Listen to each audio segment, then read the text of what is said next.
No fundo da Baía da Guanabara, próximo a um dos maiores centros urbanos do país, conhecemos um lugar espetacular.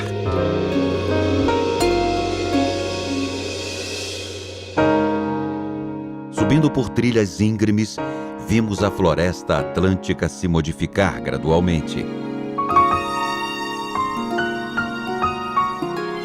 até se transformar num ambiente dominado por gramíneas.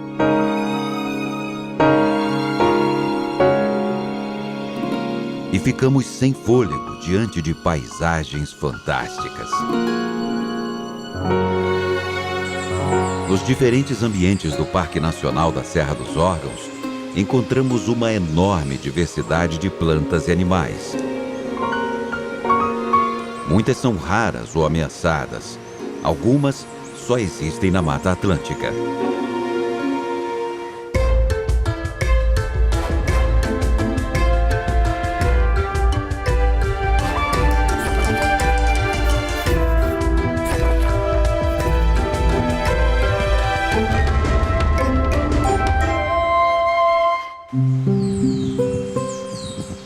No terceiro dia da travessia Petrópolis-Teresópolis, amanhecemos na Pedra do Sino. A montanha é o ponto culminante da Serra dos Órgãos, com 2.063 metros de altitude. O botânico escocês George Gardner foi um dos primeiros viajantes naturalistas a explorar o campo das Antas no século XIX. Várias das plantas que encontramos por aqui e em toda a serra foram identificadas por ele. Entre touceiras de bambuzinhos, vimos o brinco de princesa, igualtérias,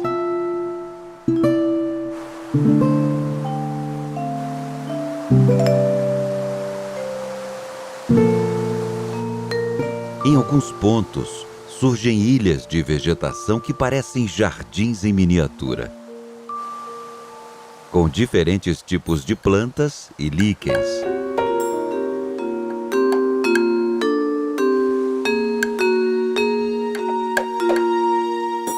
Descendo a trilha até Teresópolis, passamos por diferentes formações da Mata Atlântica. Logo deixamos os campos de altitude e entramos por uma floresta altomontana. As árvores dessa mata são baixas, com galhos retorcidos, repletos de bromélias.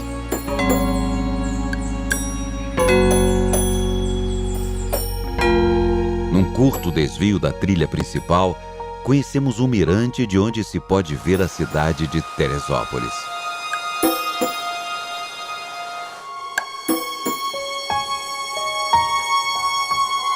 À medida que descíamos, a floresta se tornava mais frondosa.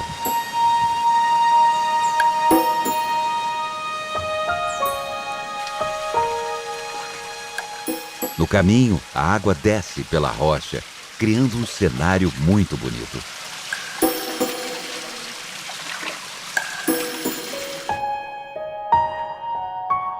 Logo abaixo, passamos por outro trecho desse córrego, onde um desnível na rocha possibilitou o surgimento de uma bela queda d'água, o Véu de Noiva.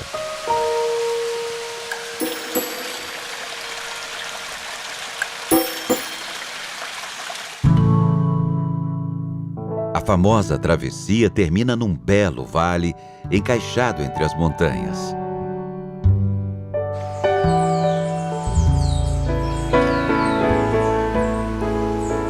No subbosque, uma alma de gato nos observava. Passamos próximo de um vespeiro.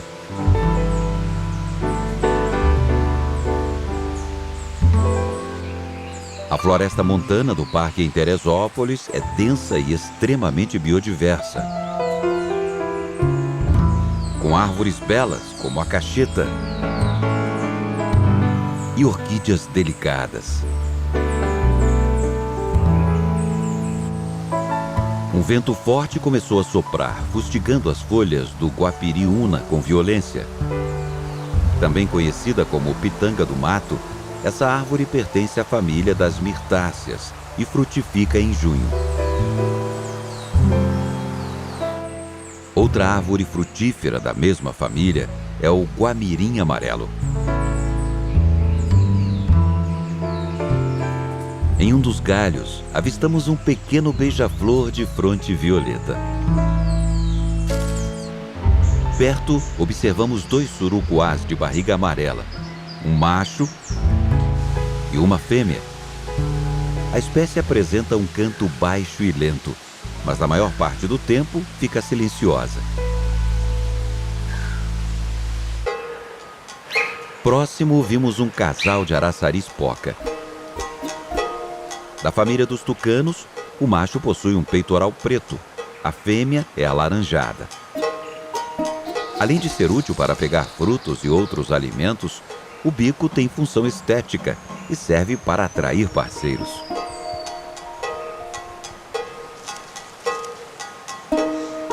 Na mesma árvore, um bando de saíras-lagartas se alimentava de pequenos frutos. Típica de regiões serranas, é uma espécie de tangará que vive em matas altas e forma grupos grandes. No mesmo trecho, vimos um solitário tiê de topete.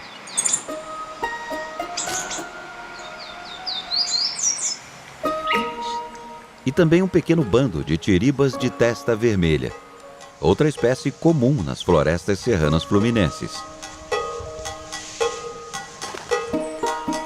Mais adiante, o vento balançava as flores da São Fidélis, planta que cresce nas encostas da Serra do Mar e da Mantiqueira.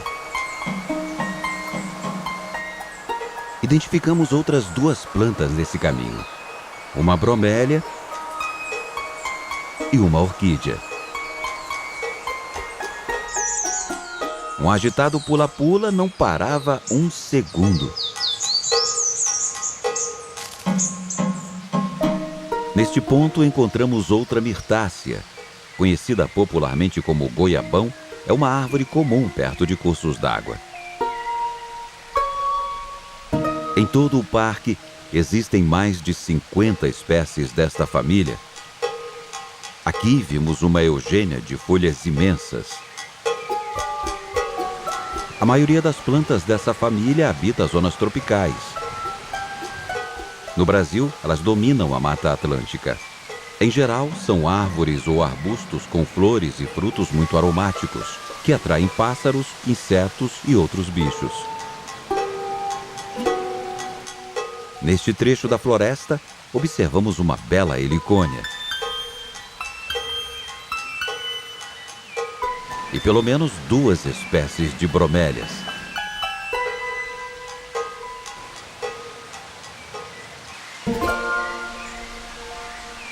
No meio da vegetação, vimos um cabeçudo.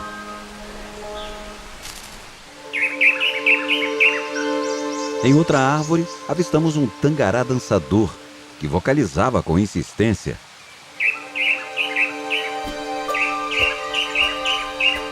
Ele estava convocando outros pássaros para uma atividade surpreendente. Logo, 2 machos adultos se juntaram ao macho dominante para executar uma intrincada coreografia. O objetivo dessa dança complexa é atrair as fêmeas em idade reprodutiva. Para obter êxito nessa tarefa e suplantar possíveis competidores, é preciso treinar muito. Qualquer passo fora do lugar pode colocar tudo a perder. No dia seguinte, além dos 2 machos, havia um outro mais jovem que fez o papel de uma fêmea. E realizaram a performance mais uma vez, caprichando em todos os detalhes, incluindo o grande final. Após dias de dedicação, eles estavam prontos para alcançar o objetivo. E nós estávamos felizes por presenciar algo tão raro e magnífico. No final desta trilha, encontramos várias bromélias imperiais. O seu tamanho chama a atenção. O pedúnculo atinge 5 metros de altura. E a planta chega a mais de 1,5 metros de diâmetro. Esta bromélia alcança a idade reprodutiva somente após 40 anos. Polinizada por morcegos, ela produz uma grande quantidade de sementes e morre. Ocorre somente nas serras do Mar e da Mantiqueira, nos estados do Rio de Janeiro e em Minas Gerais. Por conta do excesso de coleta e de incêndios florestais constantes, a espécie é considerada vulnerável. Sua grande dimensão proporciona um excelente refúgio para vários animais, entre eles anfíbios. Durante a noite, ao explorar uma dessas bromélias, encontramos pelo menos 2 espécies distintas. Com mais de 80 espécies identificadas, o parque é uma das áreas com maior riqueza de anfíbios do Brasil. Entre elas, o sapo-pulga, um dos menores do planeta. E animais que só existem no estado do Rio de Janeiro, como essas 2 espécies que foram identificadas em 2018.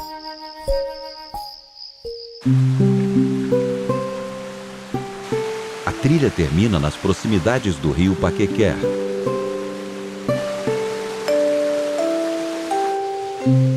Bem perto, um irrequieto tiê de bando passava de galho em galho, até sumir das nossas vistas. Um arapaçu de garganta branca vasculhava a árvore à procura de insetos e outros invertebrados.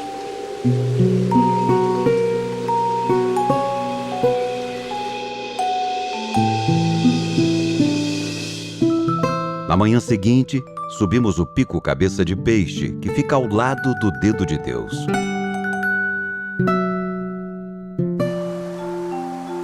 A trilha é muito íngreme, mas o objetivo não era chegar até o topo, mas observar os muriquis. Seguimos até a chamada Espinha do Peixe, onde a vista é espetacular.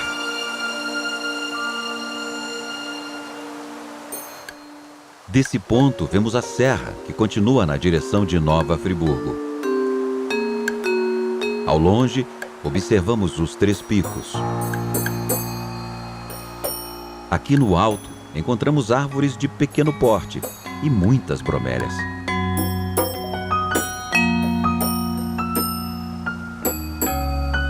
Olhando para baixo, avistamos a rodovia BR-116, antiga estrada Rio-Teresópolis, que corta 10 quilômetros do parque.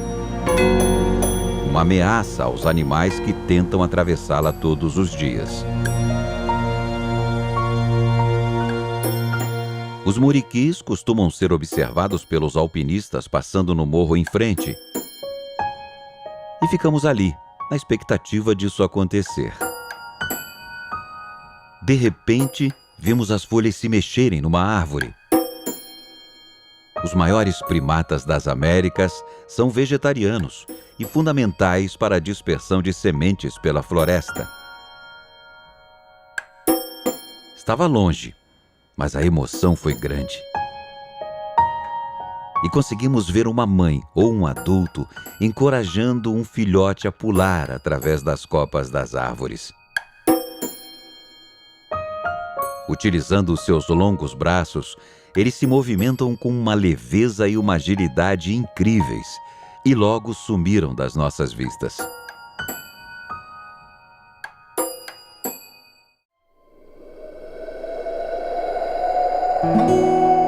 Tempos depois, voltamos ao Parque Nacional da Serra dos Órgãos.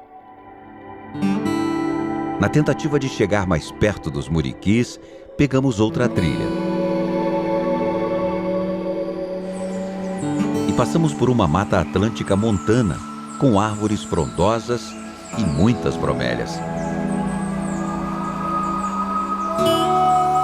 No início da manhã, a luz do sol quase não consegue chegar até o solo da floresta, mas possibilita imagens belas de várias espécies de plantas.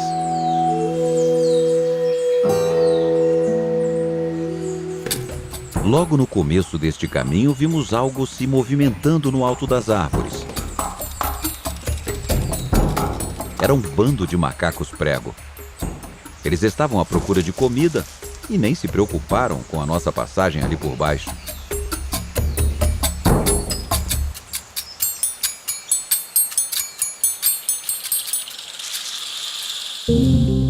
Seguimos adiante e chegamos a um ponto onde a trilha foi interrompida.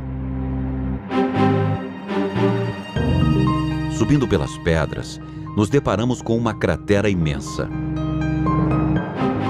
Um pedaço da montanha havia se desprendido há poucos dias, descendo e destruindo tudo pelo caminho.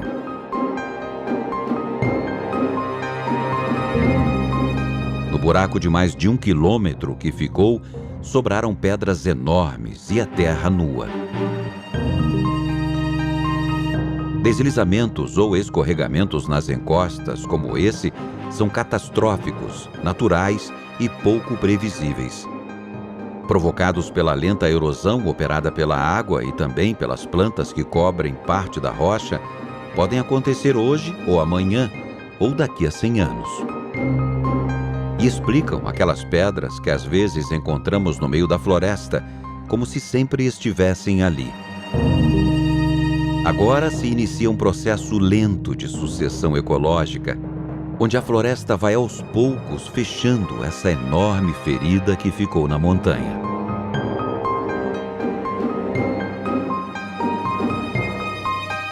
Voltamos agora quase 2 anos depois, e plantas pioneiras já se espalham no solo que estava completamente desprovido de matéria orgânica.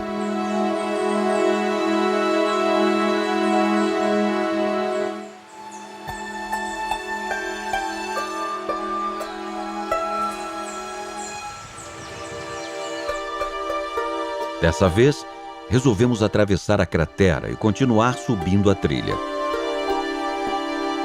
Mas antes, paramos para observar um dos mais icônicos picos do Brasil, o Dedo de Deus.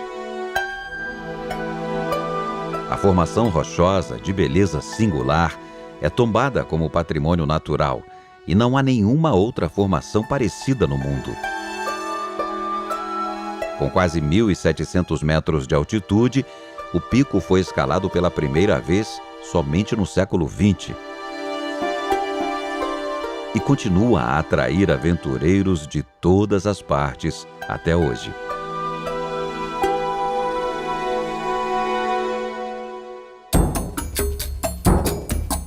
A trilha sobe mais um pouco e conseguimos finalmente ver os Muriquis do Sul um pouco mais de perto. O grupo havia escolhido uma árvore enorme para descansar.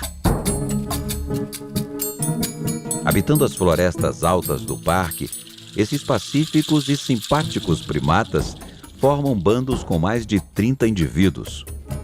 Eles parecem se organizar de forma igualitária, sem hierarquias nem líderes dominantes. De temperamento tranquilo, a espécie não costuma brigar nem por fêmeas nem por território. As interações sociais são fundamentais no cotidiano deles e é comum observá-los abraçados uns aos outros. No dia a dia dos Muriquis, um abraço tem vários significados. É tanto um ato de cumprimento quanto de reconhecimento e pode ser ainda utilizado como estratégia de proteção contra ameaças. Esse lado afetivo dos Muriquis se revela também de outra forma. Quando as fêmeas adultas estão no cio, podem acasalar com vários machos sem que haja competição ou briga entre eles. Apesar de tudo isso, devido à caça e à destruição do seu habitat, o Muriqui do Sul encontra-se em perigo de extinção.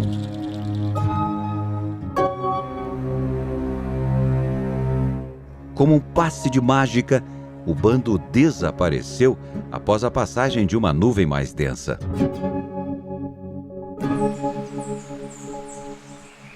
Nesta mesma trilha, câmeras especiais revelaram a presença de vários outros animais, como os cachorros do mato, que podem ser encontrados em muitos ambientes da unidade.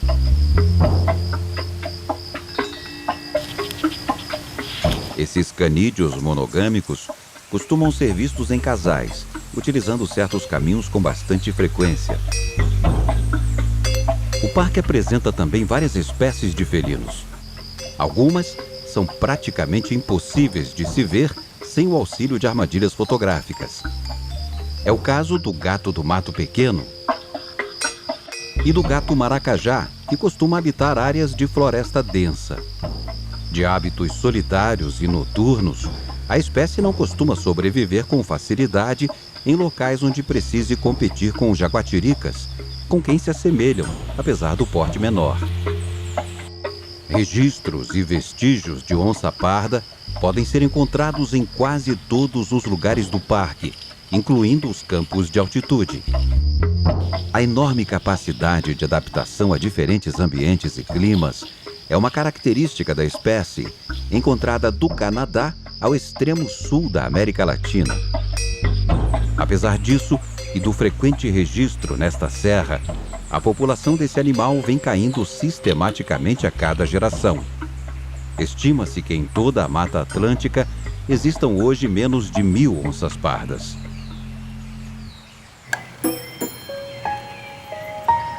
Seguindo nosso caminho, encontramos uma Amaryllis florida.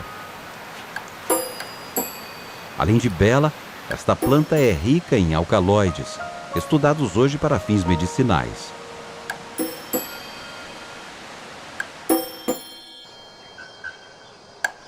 Foi quando ouvimos um som metálico muito alto, que ecoava pela mata. Tentamos identificar de onde ele vinha, sem sucesso. Exclusiva da Mata Atlântica e ameaçada de extinção, a araponga costuma habitar o dossel da floresta e se alimenta integralmente de frutos.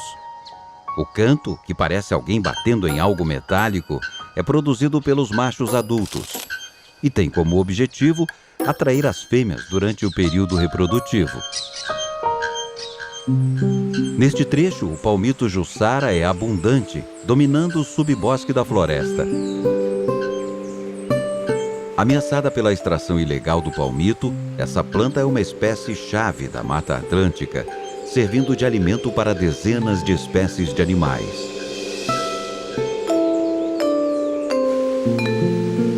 Em alguns pontos dessa mata, principalmente em áreas mais impactadas ou em regeneração, encontramos os taquarussus, uma planta que só existe na Mata Atlântica. Seus troncos são chamados de colmos e alcançam 20 metros de altura. Esta espécie de bambu se espalha rapidamente através do solo e possui ramos dotados de espinhos, dominando várias áreas do parque. Continuando o nosso percurso no meio da floresta tropical pluvial atlântica, encontramos duas espécies de embaúbas. A vermelha e a prateada, que se destaca no dossel deste trecho da mata. Essas duas árvores pioneiras são utilizadas pela medicina popular no tratamento de dores, inflamações, doenças cardíacas e pulmonares. Neste caminho, observamos mais algumas espécies de aves, como o sanhaço do encontro amarelo e o limpa-folha de testa baia.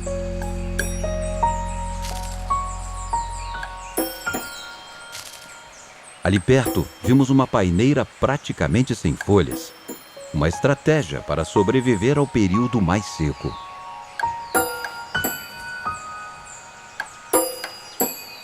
No alto dela, avistamos um periquito rico, que após uma pausa inicial, passou a tirar pedaços da casca de um de seus frutos.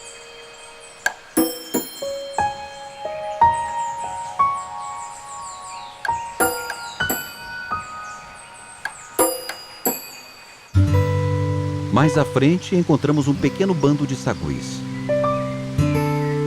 À primeira vista, parecia se tratar de um grupo de saguis da Serra Escuros, um primata encontrado somente na Serra do Mar e no seu entorno.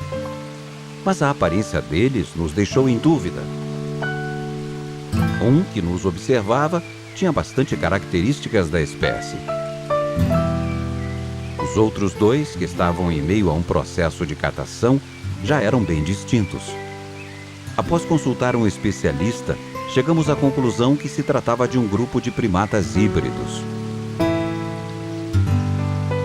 Esse grave problema, gerado pelo tráfico de animais silvestres, associado à destruição e à fragmentação do habitat, tornou esta espécie em perigo de extinção.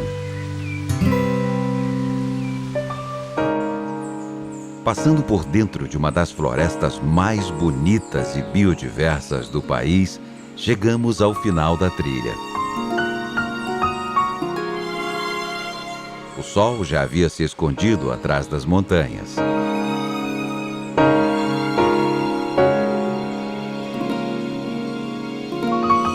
E do alto da serra, as nuvens desciam. E a neblina cobriu tudo, criando uma paisagem fantástica.